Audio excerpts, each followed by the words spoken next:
Hello friends, मेरा YouTube channel Soni tutorial में आपका स्वागत है। तो चलिए आज हम हिंदी का जीवन परक साहित्य, वर्णन परक साहित्य, निबंध के बुक्स में से टॉपिक देखेंगे कुछ।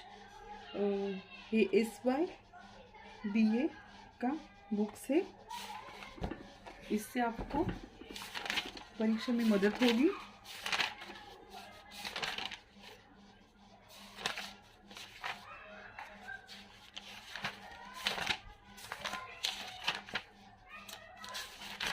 इसमें हम दूसरे लेसन में से हिंदी आत्मकथा का परिचय देखेंगे। तो चलिए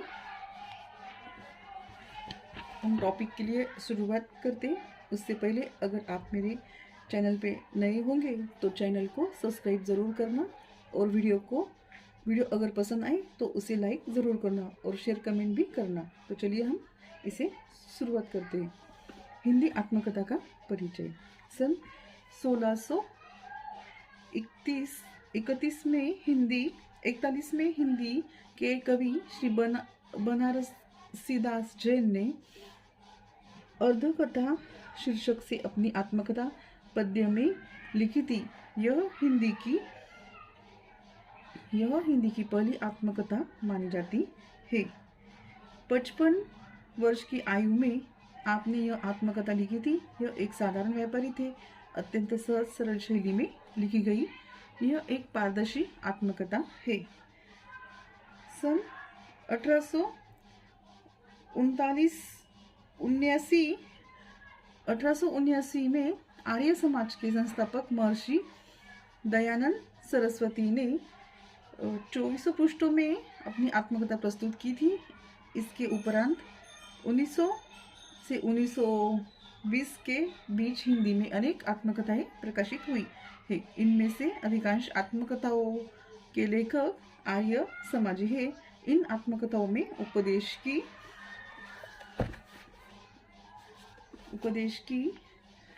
भरमार है। अपने मत का प्रचार है। सर्वश्री संतराम तोताराम सनाध्य भाई परमानंद स्वामी श्रद्धानंद इस काल के महत्वपूर्ण आत्मकथाकार है। 1920 से 1947 के बीच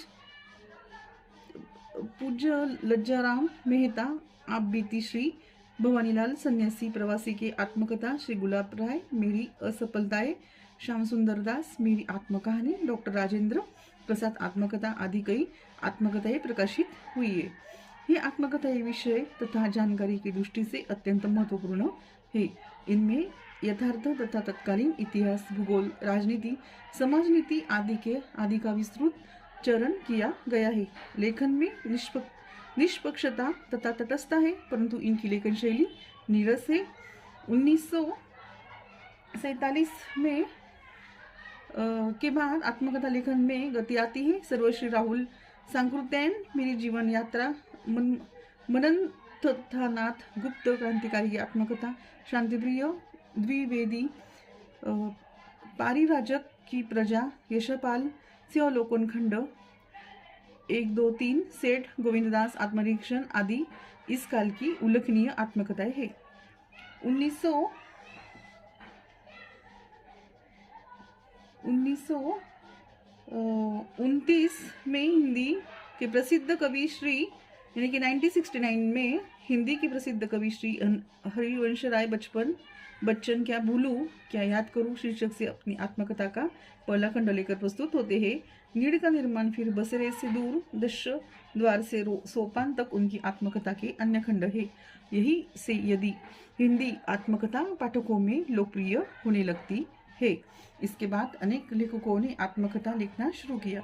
वृंदावनलाल वर्मा अपनी कहानी डॉक्टर देवराज उपाध्याय यौन के द्वार पर, प्रवन कुमार बंदोपाध्याय विदा कन्हैयालाल मिश्र, प्रभाकर लोटी, पगड़िया आदि प्रकाशित हुई। 1980 के बाद मराठी दलित आत्मकथाओं से प्रेरणा लेकर हिंदी में भी इस प्रकार की आत्मकथाएं प्रकाशित होने लगी।